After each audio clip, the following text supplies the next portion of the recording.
Muy buenos días y bienvenidos a La Trinchera en la mañana de este domingo, 6 de abril de 2025. Son las 8:20, 7:20 en las Islas Canarias. Y antes de comenzar a repasar las principales noticias, os recordamos que nos gusta escuchar vuestras opiniones. Vuestras opiniones son la esencia de este programa. Hoy preguntamos, ¿crees que debería prohibirse el velo en las escuelas? Podéis participar a través del número de WhatsApp al que nos podéis enviar vuestras notas de audio. En nuestro espacio de tertulia iremos escuchando vuestras opiniones. El teléfono es el 689 33 74 44. Repito, 689 33 74 44. También podéis opinar y contactar con nosotros a través de nuestra cuenta de Twitter @trincherallamas. Además, os recordamos que tenéis disponible la playlist de La Trinchera con todas las canciones que suenan en el programa. La podéis encontrar en Spotify, en la web de radio y en redes sociales. Ahora sí, vamos a repasar la actualidad esta semana con Javier García. ¿Qué tal, Javier? Buenos días, ¿cómo estás? ¿Qué tal, Manuel? Buenos días. Comenzamos con todo lo que estás comentando y la noticia principal de la semana y posiblemente de todos estos meses. El presidente de Estados Unidos, Donald Trump, anunció este miércoles la imposición de nuevos aranceles contra decenas de países, entre ellos las principales economías del planeta, a las que acusó de prácticas comerciales injustas contra su país. No es la primera vez ni la segunda que el país pone aranceles contra otros o incluso contra países que son aliados de ellos. Trump en su primer mandato ya lo hizo, también Biden en los años posteriores impusieron aranceles. Las medidas arancelarias anunciadas en un discurso desde la Casa Blanca, en lo que Trump, por cierto, describió como el Día de la Liberación, incluyen, Manuel, lo estabas comentando, gravámenes de un mínimo del 10% a todas las importaciones de Estados Unidos. El mandatario presentó una tabla que incluye aranceles superiores del 10% para decenas de países, incluidos también los de la Unión Europea, en torno al 20%, y China el 34%. Luego, después, a continuación, hablaremos también de China porque respondió a Donald Trump. Estamos ante el más duro ataque que ha recibido el comercio internacional en décadas y el responsable de ese ataque es el presidente del país, que es la cabeza de la economía, de la mayor economía del mundo. En unos momentos firmaré una orden ejecutiva histórica en nuestro país que incluirá tarifas recíprocas para todos los países del mundo. Recíproco significa ellos nos lo hacen a nosotros y nosotros se lo hacemos a ellos. Este es uno de los días más importantes, en mi opinión, de la historia de Estados Unidos. Es nuestra declaración de independencia económica. Durante años, los ciudadanos trabajadores se vieron obligados a quedarse al margen, mientras otras naciones se enriquecían y se volvían poderosas, en gran parte a nuestra costa. Pero ahora es nuestro turno de prosperar. Con esas acciones vamos a ser capaces de hacer América grande de nuevo, más grande que nunca antes haya visto.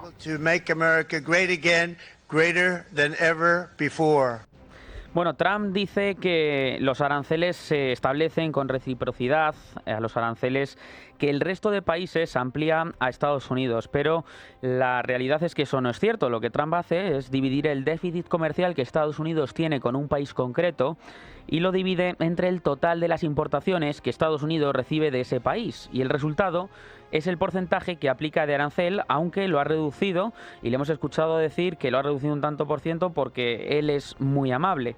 Como vemos, es un cálculo que carece de esa reciprocidad que el propio Donald Trump ha venido anunciando en estos días atrás. Los expertos hablan de una importante guerra comercial con la mayor economía del mundo, con Estados Unidos. Nosotros aquí en La Trinchera de Llamas hemos llamado a los expertos y hemos hablado con ellos. Les hemos preguntado acerca de todo el tema arancelario. José Antonio Gurpegui es catedrático de estudios norteamericanos y director del Instituto Franklin.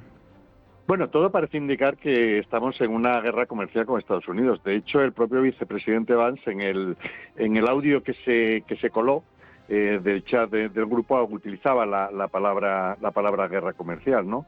Entonces, las medidas, pues todo indican que vamos a asistir a unos meses o a unos años en los que la contienda en cuanto al comercio mundial va a sufrir una variación radical, probablemente la más radical desde la Segunda Guerra Mundial, en el que las normas del libre comercio, que en Estados Unidos sobre todo defendió e impulsó Ronald Reagan, pues se han roto y asistimos a un panorama totalmente distinto, próximo efectivamente a esa confrontación entre países.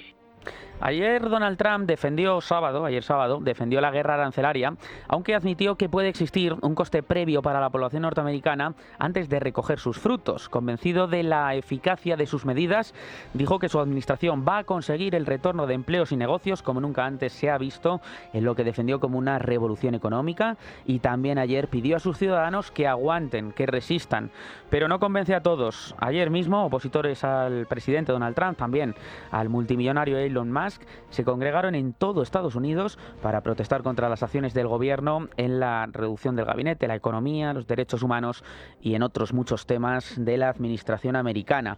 Y en una oposición completamente opuesta, también se pronunció ayer Elon Musk, defendió con esperanza los aranceles de Trump como antesala, dijo, de una situación de arancel cero con Europa. Trump aplica los aranceles a la Unión Europea, pero hay países que se van a ver más afectados que otros. Por ejemplo, Italia, cuyas ventas a Estados Unidos equivalieron al 10% del total de sus exportaciones el pasado año, o Alemania, por la venta de vehículos al país de Donald Trump. La Unión Europea guarda silencio ante el anuncio de las importaciones y sopesa una respuesta que llegará previsiblemente en los próximos días y que los ministros de Economía y Comercio del bloque van a discutir durante una reunión mañana. Se van a reunir en Luxemburgo. Lo que está claro es que Europa no descarta subir aranceles. Ursula von der Leyen es la presidenta de la Comisión Europea. Todas las empresas, grandes y pequeñas, sufrirán desde el primer día. Como europeos siempre promoveremos y defenderemos nuestros intereses y valores y siempre defenderemos a Europa, pero hay un camino alternativo. No es demasiado tarde para abordar las preocupaciones a través de negociaciones. José Antonio Gurpegui nos ha explicado también que lo importante es que haya una Europa unida que haga frente a las medidas de Trump. Para mí el grave problema de Europa es que cada nación intente hacer la guerra por su cuenta, ¿no? Y nunca mejor utilizada la expresión.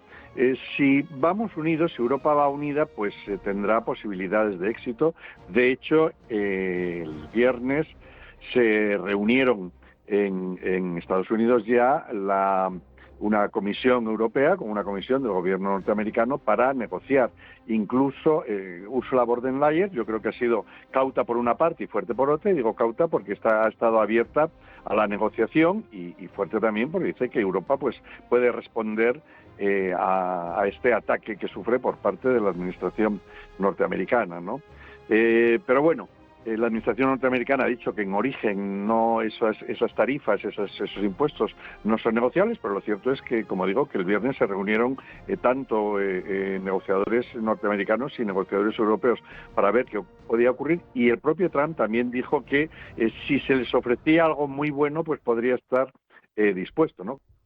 Precisamente Donald Trump estaría abierto a usar los aranceles para negociar con otros países, algo que dependería, dice Trump, de si ellos tienen algo bueno que ofrecer a cambio, y compara a Estados Unidos con un paciente enfermo que necesita cirugía, dice, pero que a largo plazo se va a recuperar y que estará mejor y que se encontrará en mejores condiciones. Esta es la principal novedad de Donald Trump en este segundo mandato. Mientras en el primero puso aranceles a numerosos países con la excusa de proteger a las empresas estadounidenses, ahora uno de sus principales objetivos es tener capacidad de negociación y forzar a otros países a aceptar acuerdos favorables para su país. Bueno, depende. Si alguien dice, le vamos a dar algo tan extraordinario, siempre y cuando nos den algo, pues está bien. Por ejemplo, con TikTok tenemos una situación con China que probablemente aprobará un acuerdo. Los aranceles nos dan un gran poder de negociación. Siempre nos lo han dado, incluso durante la primera administración. Pero ahora estamos llevando a un nivel completamente nuevo porque es una situación mundial. Esta es la política negociadora, ya la realizó Donald Trump con México, por ejemplo, también con Canadá, con otros países. En febrero, con México precisamente de este año, cuando le puso aranceles del 25% a los productos mexicanos si el gobierno de México no aumentaba los controles de su frontera con Guatemala para evitar la entrada de inmigrantes. México, sabiendo que tiene una importante dependencia económica de Estados Unidos, reaccionó de inmediato enviando efectivos de la Guardia Nacional a la frontera sur para controlar el flujo migratorio. Ante esta alteración del comercio internacional, también se han pronunciado numerosos líderes internacionales. El presidente francés, Emmanuel Macron, se manifestó al respecto y calificó de brutal e infundada las decisiones de su homólogo. Como primera reacción, ha abogado por paralizar las inversiones en Estados Unidos. Vamos a ver cuál debe ser nuestro objetivo, que es frenar la inversión. El objetivo obviamente somos nosotros, que demos una respuesta, pero con un fin. Es que a través de la negociación obviamente logremos frenar los aranceles que se anunciaron en las últimas semanas y en particular en las últimas horas, y que desmontemos las nuestras. A la política arancelaria de Trump, este viernes, como estábamos comentando antes, China contestó. El gigante asiático anunció unos gravámenes sobre el 34% de todos los bienes de Estados Unidos que entren en China. Esta medida va a entrar en vigor a partir del próximo jueves 10 de abril, pero va a ir más allá de los gravámenes y también va a tomar dos medidas adicionales. Por un lado, va a incluir a 16 entidades en la lista de control de exportaciones, limitando su actividad en el país, al tiempo que también va a restringir las ventas de tierras raras. Esta respuesta es proporcional al anuncio de Donald Trump del pasado miércoles, que también impuso el 34% de aranceles al país asiático. A partir de ahora, todos los productos que España exporte a Estados Unidos, como decimos, van a tener un arancel del 20%, pero hay sectores que van a estar más perjudicados, a los que Trump les ha puesto aranceles incluso del 25%. Hablamos de los sectores como el aluminio, el acero o los automóviles. Esto ocurre en un momento donde la balanza comercial con Estados Unidos es negativa. Esto significa que nosotros importamos más a Estados Unidos de lo que España exporta a Estados Unidos. Los expertos aseguran que nuestro país se va a ver afectado no de forma directa, pero sí de forma indirecta. Yo diría que de manera directa nuestro país no se va a ver muy afectado por esos aranceles, porque la balanza de pagos con Estados Unidos es favorable a Estados Unidos y tampoco tenemos un comercio, el porcentaje de nuestro comercio con Estados Unidos no es muy importante, ¿no? Está se calcula en torno a 5 o 6, menos del 10% en cualquiera de los casos. Pero sí que nos va a afectar de forma indirecta, fundamentalmente porque nuestros dos grandes clientes, dos de los mayores clientes de España, son Francia y Alemania. Y a ellos sí que les va a afectar. Es decir, nosotros exportación de coches, pues no tenemos exportación de coches a Estados Unidos. Tuvimos hace 2 años, creo que fueron 40.000 unidades o algo así. El año pasado creo que no hubo ninguna exportación. Pero sin embargo sí que exportamos muchos componentes de coches que se fabrican en Francia o en Alemania. Sí que tenemos ese mercado, que es muy importante, y ahí sí que lo vamos a notar.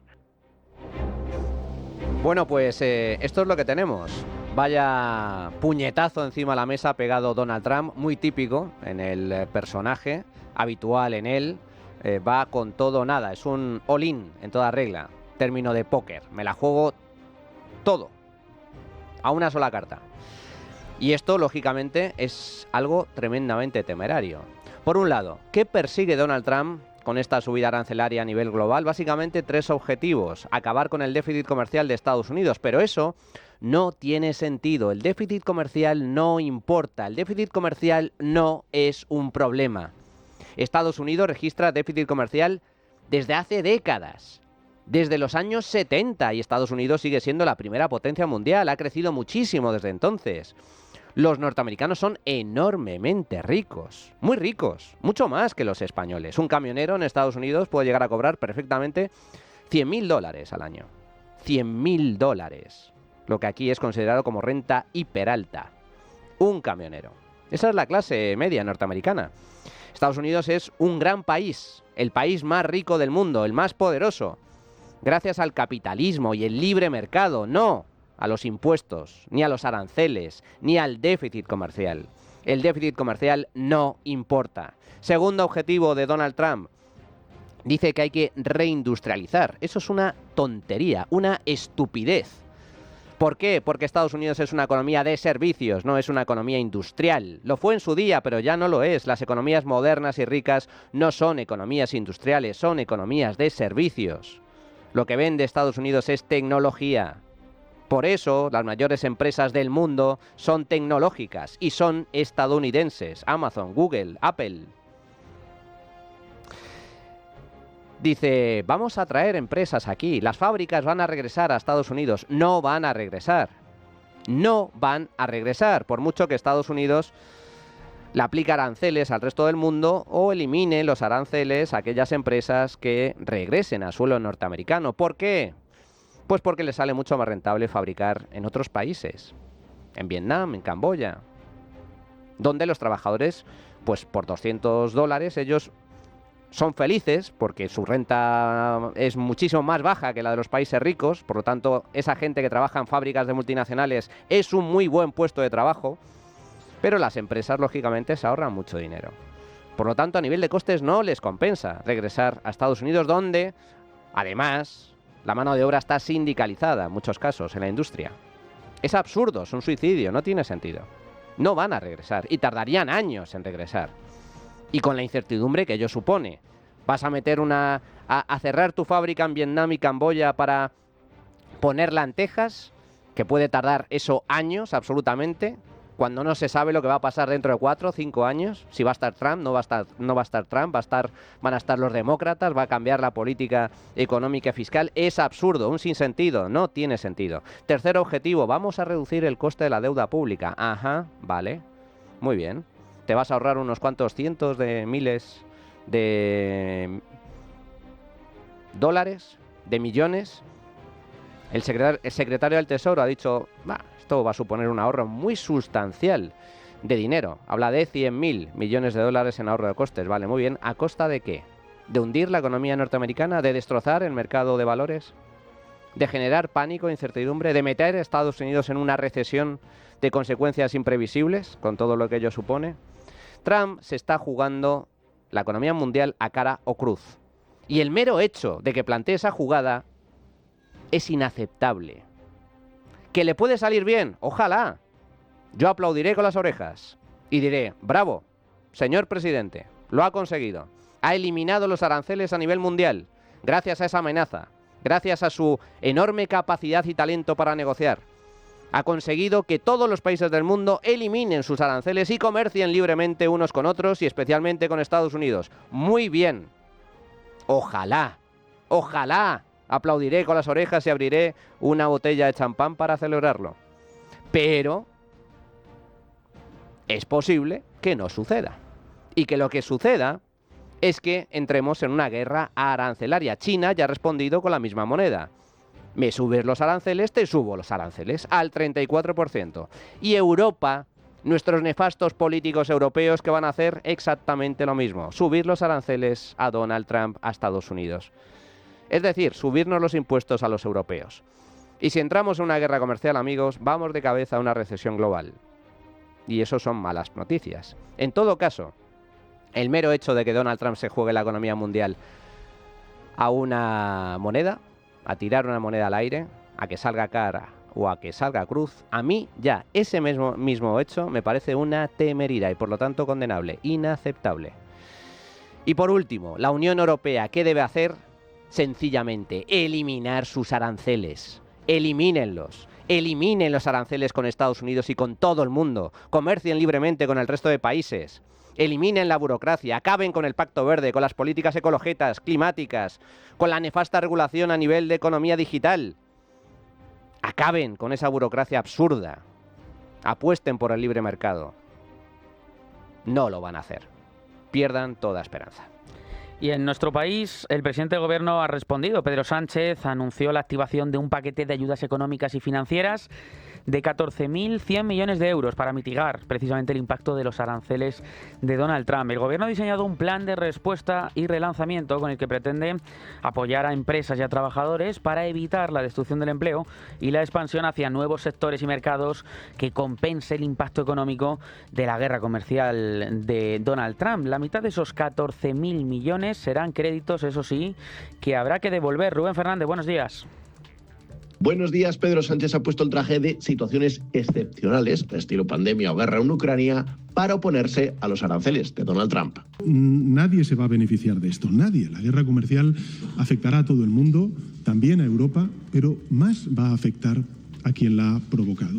Por eso, nuevamente le pedimos al presidente Trump que recapacite. Y lanzar un plan de 14.100 euros para apoyar a los sectores afectados. De modo que si la tormenta se acaba desatando, España cuente con un doble paraguas.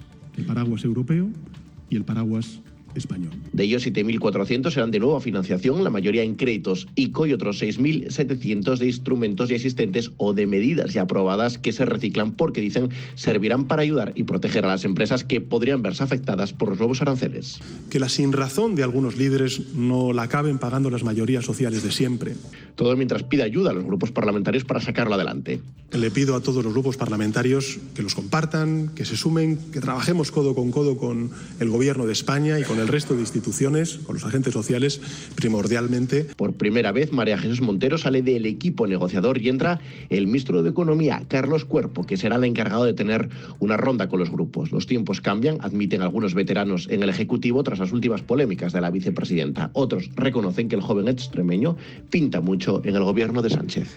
Gracias, Rubén. Por su parte, el líder popular Alberto Núñez Feijóo ha lanzado un mensaje contundente en la resaca de la andanada arancelaria. Ha exigido a Bruselas responder con firmeza, con proporcionalidad y con inteligencia. También ha pedido a Sánchez una solución de Estado. Además, Alberto Núñez Feijóo ha cargado contra Vox, dice, por su connivencia con la administración norteamericana.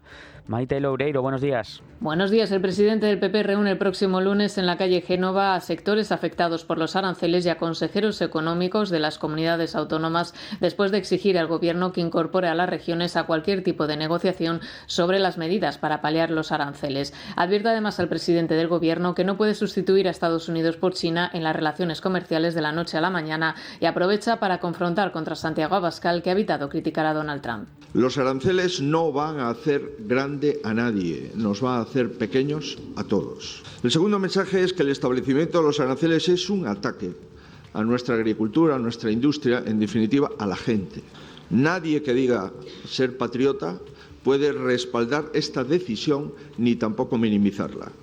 Salvo que se sirvan intereses diferentes de los intereses generales de la nación, a este tipo de decisiones unilaterales solo cabe oponerse de forma clara y contundente. El PP lleva tiempo luchando por el voto del campo y el ejército, caladeros habituales de Vox que ahora pueden verse resentidos.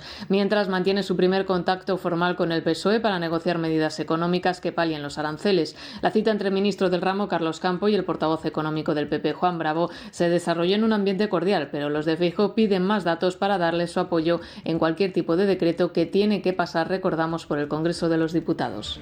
Gracias, Maite. Estaremos muy pendientes esta semana de todo lo que sucede en materia arancelaria, también del ministro de Economía, Carlos Cuerpo, que va a comparecer el miércoles en el Congreso de los Diputados. Va a informar sobre las medidas aprobadas para hacer frente a los aranceles. También ha avanzado, como ha comentado nuestro compañero Rubén Fernández, que el jueves va a citar a las comunidades autónomas para abordar ese impacto de la política comercial de Donald Trump.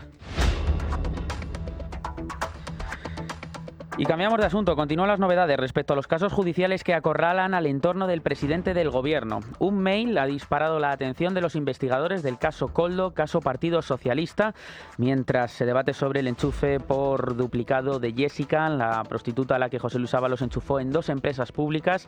Ese correo entre cargos de Adif ha desvelado que el número de personas contratadas en situación irregular puede ser inmenso. Ignacio Bravo, buenos días. Buenos días. Esta semana sigue el debate sobre el enchufe de la expareja de Ábalos, Jessica Rodríguez, un enchufe del que empiezan a conocerse más detalles gracias a las comparecencias, por ejemplo, de los presidentes de las empresas públicas Traxa y Traxatec en la Comisión de Investigación del Senado. En el caso de Jesús Casasgrande, presidente de Traxa, se ha mostrado bastante asqueado por todas las informaciones sobre el enchufe de la prostituta que cobró durante 2 años de 2 empresas públicas sin ir a trabajar. Un hecho que, según el propio Casasgrande, se enteró por la prensa. El director del grupo Traxa ha apuntado que en caso de confirmarse todas estas informaciones sería, y cito textualmente, lamentable para España y para la imagen de esta empresa. Absolutamente asqueroso, dijo Casasgrande. Pero lo más asombroso de su declaración no ha sido esto, sino la revelación de la existencia de documentos oficiales en los que la puta de Ábalos figura como la sobrina del mismo. En algunas justificaciones o relaciones de trabajo aparece Jessica nominada como la sobrina del ministro. Yo lo he visto, es un documento interno. Y aparece, ¿no? Sobrina del ministro. Es un documento interno de la gerencia, no sé qué pinta ahí y forma parte de los documentos que son objeto de investigación. Es decir, que a Jessica en Transatec la denominaban internamente en un documento sobrina del ministro. ¿Alguna persona de Transatec? Sí. Un día antes acudió al Senado Juan Pablo González Mata para defender la contratación de Jessica Rodríguez por sus méritos y capacidad, según el director de Traxatec. Según González Mata, fue elegida entre 177 candidatos tras superar el proceso de selección habitual, pero la realidad es muy distinta porque en la propia comisión fue preguntado por ese proceso de selección y resulta que, lejos de ser habitual, fue anormal. Para empezar, el anuncio de la oferta vacante estuvo en la web de la compañía entre las 16:44 y las 23:59 de un solo día, solo 7 horas, cuando habitualmente el periodo de los anuncios suele ser superior a los 3 días, algo confirmado por el propio director general de la empresa pública. Primera sospecha. La segunda tiene lugar en la entrevista, ya que Jessica obtuvo la máxima puntuación al obtener la mayor nota en control de Word y Excel, pero nadie lo comprobó. Según González Mata, se hizo caso a lo que ponía en su currículum, pero nadie se preocupó en comprobar si esto era cierto. En cuanto a su absentismo laboral, el presidente de Traxatec ha revelado que la amiguita de Ábalos fue contratada para ofrecer un servicio adscrito a la presidencia de Adif, es decir, a Isabel Pardo de Vera, y que la propia Adif informaba mensualmente del trabajo de Jessica, por lo que desde Traxatec se pensaba que estaba realizando su trabajo con normalidad. Está asignada a la presidencia de Adif Jessica Rodríguez, concubina de Ábalos. De acuerdo a la información que nos envía Adif, sí. Bien, o sea, trabajaba con Isabel Pardo de Vera en presidencia. En las instalaciones de Adif. La constancia que teníamos es que sí estaba realizando su trabajo de acuerdo a la información que nos facilitaba el cliente. Esa persona trabajaba en instalaciones de nuestro cliente, Adif, y la información que nos suministraba el cliente de esta persona es que realizaba su trabajo y esa información la recibíamos mensualmente. Mientras tanto, los investigadores se centran ahora en un mail enviado al director de gestión de personas de Adif, Michaus Miranda, en la misma época en la que se destapó el caso de Jessica, en el que se hablaba de 785 efectivos sin cobertura. Gracias, Ignacio. El peritaje encargado por el Tribunal Supremo para verificar si la letra manuscrita en los listados de obra pública aportados por el nexo corruptor de la trama Koldo, trama Partido Socialista, Víctor de Aldama, era de Koldo García, se ha confirmado. Se ha confirmado finalmente que la letra era suya. El dictamen elaborado por la perito María Eugenia Pérez confirma la declaración de Víctor de Aldama y ratifica que la letra es del exasesor personal de José Luis Ábalos. Cabe recordar que Koldo García negó en su declaración que fuera su letra y por ello el instructor encargó que realizara un cuerpo de escritura y fuera sometido a un análisis. Además, también en este caso, en este ámbito, una testigo confirma que entregó $20.000 al hermano de Koldo en República Dominicana. Adrián Pajares, buenos días. Buenos días. El Tribunal Supremo ha confirmado que la letra manuscrita en los listados de adjudicaciones de obra pública entregados por Víctor de Aldama corresponden a Koldo García. La resolución pericial elaborada por la experta María Eugenia Pérez contradice la versión de Koldo, quien negó ser el autor de las notas.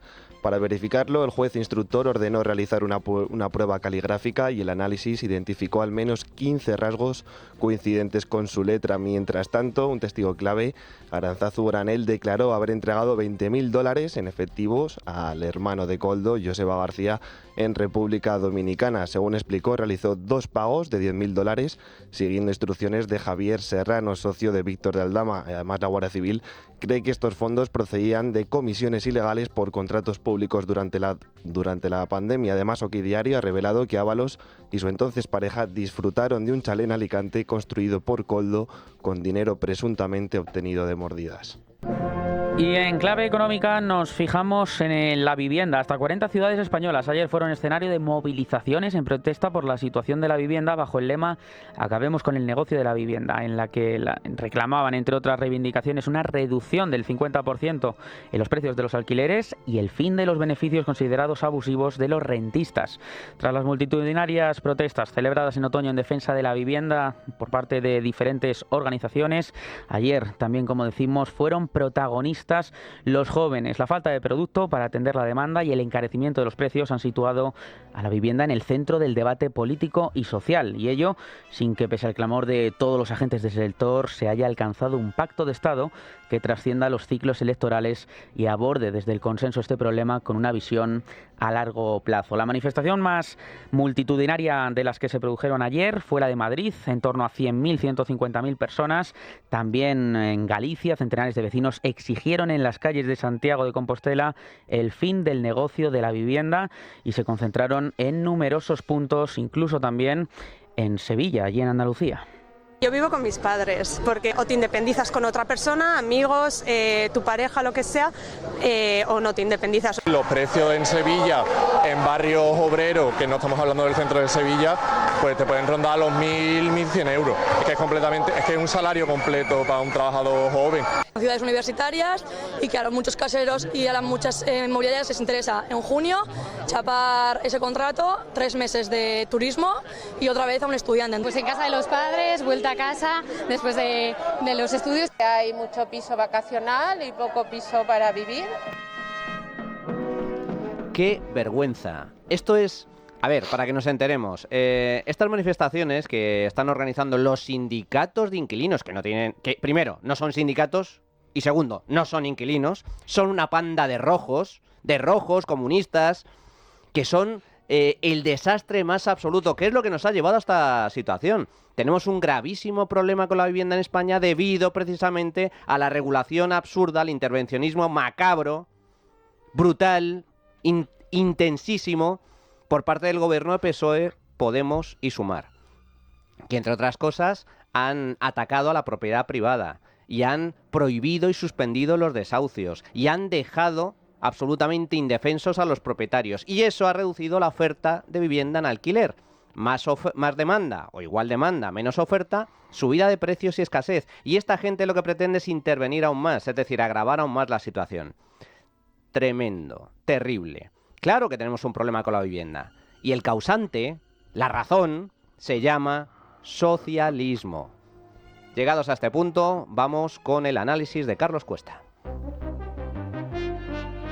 ¿Qué tal, Carlos? Buenos días, ¿cómo estás? Muy bien, aquí entre socialistas y socialistas. Quitando aquí, claro. Entre izquierda y extrema izquierda que navegamos. Bueno, cuéntanos. Oye, espera, pero ya que me voy a dejar votando sobre el tema del tema de la vivienda, o sea, yo simplemente quiero decir una cosa. Mi familia se fue desplazando de sitio en sitio por un montón de cuestiones, una de ellas denominada ETA. Yo no hice ninguna manifestación para que nos regalaran casas, sí para que se juzgara esa colección de hijos de... ¿vale? Vamos a dejarlo ahí. De los cuales, por cierto, quedan en estos momentos prácticamente 400 crímenes sin juzgar. Cuando yo me vine aquí a Madrid en el 94, había unas dificultades brutales de acceder a vivienda. A mí no se me pasó por la cabeza intentar robarle a nadie un inmueble, se me pasó por la cabeza trabajar más. O sea, son toda esta gente, socialistas, evidentemente comunistas, son indignos de llamarse. Yo nunca he sido sindicalista, nunca defenderé mi particular opción a sindicalizarme, me parece muy bien lo que haga cada uno. Para ser sindicalista primero tienes que ser trabajador. O sea, váyanse todos a trabajar, banda de vagos y chorizos. Total. O sea, chorizos ladrones, aspirando a robar el fruto del trabajo de los demás. Y estos dicen que se llaman sindicalistas. Yo, hombre, repito, mucho respeto, tengo el respeto legal, obvio, y de la educación que tengo por los sindicatos. No tengo ningún afecto, ¿vale? Pero es que estos insultan incluso a los sindicalistas. Si no han sido trabajadores, ¿pero qué dicen que son sindicato? Dicen, algunos se llaman de estudiantes y tienen 40 y pico tacos, pero no les da vergüenza, pónganse a trabajar, banda de vagos. Y estos además sindicalistas de inquilinos, que no son, efectivamente, no es tampoco ni es sindicato, ni son inquilinos. De hecho, muchos de los portavoces no son inquilinos y proceden casualmente de familias de clase alta, rentas altas, una panda de pijos, de pijiprogres, como digo yo, bastante peculiar. No llegan ni a chorizo, son chistorra. Vamos a hablar de aranceles, pero en este caso, Carlos, de la respuesta, de ese plan de respuesta que nos ha anunciado Pedro Sánchez. Mira, pues como decíamos, de socialistas a socialistas. Vaya por delante una aclaración, porque estoy viendo a mucha gente desde la izquierda y desde eso que dicen ahora que es derecha, y que están defendiendo un golpe, y tú lo has explicado perfectamente esta mañana en el editorial. Esto es un impuesto al consumo, es un impuesto al comercio, lo pagan los consumidores. Los consumidores, los que más dependen del consumo o más se quedan afectados por una subida o bajada de la carga fiscal del consumo, son los de las capas medias y medias bajas. Quienes están defendiendo estos aranceles son socialistas. Quienes están defendiendo estos aranceles son gente que no cree en la rebaja de impuestos. Quienes lo están defendiendo, voy a decirlo más claro, desde la izquierda y desde la derecha, es gente que está defendiendo un golpe a las capas medias y medias bajas a cambio de que les salgan mucho más baratitas las emisiones de deudas a un tal Donald Trump. Y simplemente una cuestión, cuando tú buscas que te salgan más baratas las emisiones de deuda pública desde el gobierno, ¿es para emitir deuda o para quitar deuda? Y si es para emitir deuda, quitándole poder adquisitivo a los consumidores, a los contribuyentes y a las empresas privadas, ¿eso no es socialismo / comunismo? ¿No es un intento de concentrar el poder y el dinero en la capa pública? ¿No lo es? Porque me encantaría que alguno de los lumbreras que está en estos momentos, repito, desde la izquierda y desde la derecha, dando consignas máximas económicas, que debe ser la primera vez que les he visto hablar de economía, por cierto, pero bueno, dicho todo eso, me encantaría que me explicaran cómo cuando tú buscas la concentración del dinero y el poder en una capa pública, a eso hay que llamarle de otra manera que no sea socialismo. Bien, y recomiendo el libro que está de maravilla, el de Manuel. Gracias. Bueno, y vamos con el plan bodrio, una cosa que se ha sacado de la manga Pedro Sánchez, que es el anticipo de más socialismo, y que lo que es una caja hueca donde lo que lleva adentro pues son las recetas suyas de siempre. Más gasto público destinado a ayudar, mentira, y más impuestos destinados a ayudar, doble mentira. Bien, el plan, vamos con los datos generales, 14.100 millones de euros anunciado en ayudas contra los aranceles. ¿Cómo se dividen? Bien, lo primero, si empiezas a escarbar, te encuentras una primera partida que es llamativa porque además es el santo y seña ya de todas las actuaciones de Pedro Sánchez. Dice, os voy a ayudar. Es que a mí me viene siempre a la cabeza la famosa frase de Ronald Reagan. No hay frase más peligrosa que cuando llega alguien del gobierno, toca tu puerta y dice, hola, soy del gobierno, vengo a ayudarte. Terror, pánico. Bien, de los 14.100 millones de euros, 6.000 millones son líneas ICO a devolver. Yo ya, vamos a ver, yo no creo en este tipo de planes, creo en las rebajas de impuestos y en la libertad individual. Pero es que todos los planes que ha lanzado Pedro Sánchez, todos incluyen las ayudas a devolver. Vamos a ver, tú lo has explicado perfectamente esta mañana. Esto no es una cuestión pasajera. Se va a quedar una crisis estructural, por desgracia, estructural. Va a haber respuesta por parte de la Unión Europea. A mí me encantaría pensar que va a ser otra que subir más los aranceles y más los impuestos. Pero me temo mucho que con el socialismo impregnado hasta las cachas en la Unión Europea, la respuesta nuestra va a ser exactamente igual de imbécil que la que está adoptando Donald Trump, con lo cual sumaremos castigo y se estructuralizará esta situación. Entonces, ¿las líneas a devolver cuándo se devuelven? ¿Cuando estés todavía peor? ¿Cuando tengas todavía menos fondos? Por cierto, son a devolver líneas ICO con tipos de interés que rondan entre el 2,5 y el 3. Es decir, que se les va a cobrar por el plan de ayuda a los mismos que reciban las ayudas. Vamos con la siguiente partida. 6.700 millones de euros. Empiezas a identificarlas y dices, ¿cómo me suena? ¿Cómo me suena? No. ¿Cómo me suenan los 6.700 millones? Porque son medidas viejas, son medidas ya anunciadas, son medidas puestas ya en marcha. Por cierto, ¿por qué están pendientes de asignar esas ayudas que eran viejas? Porque muchas de ellas iban ligadas a requisitos medioambientales, como que si en las casas te cambian las ventanas, como que si en la empresa sustituyes tu flota de reparto de pan, de reparto de leche, de reparto de mercancía por furgonetas supereco. ¿Y el resultado cuál es? Que pierdes dinero al cambiarlas porque estás perdiendo un bien que ya tienes pagado, estás perdiendo periodo de amortización y te estás yendo una inversión que no necesitabas para nada. Por tanto, la inversión se convierte en gasto.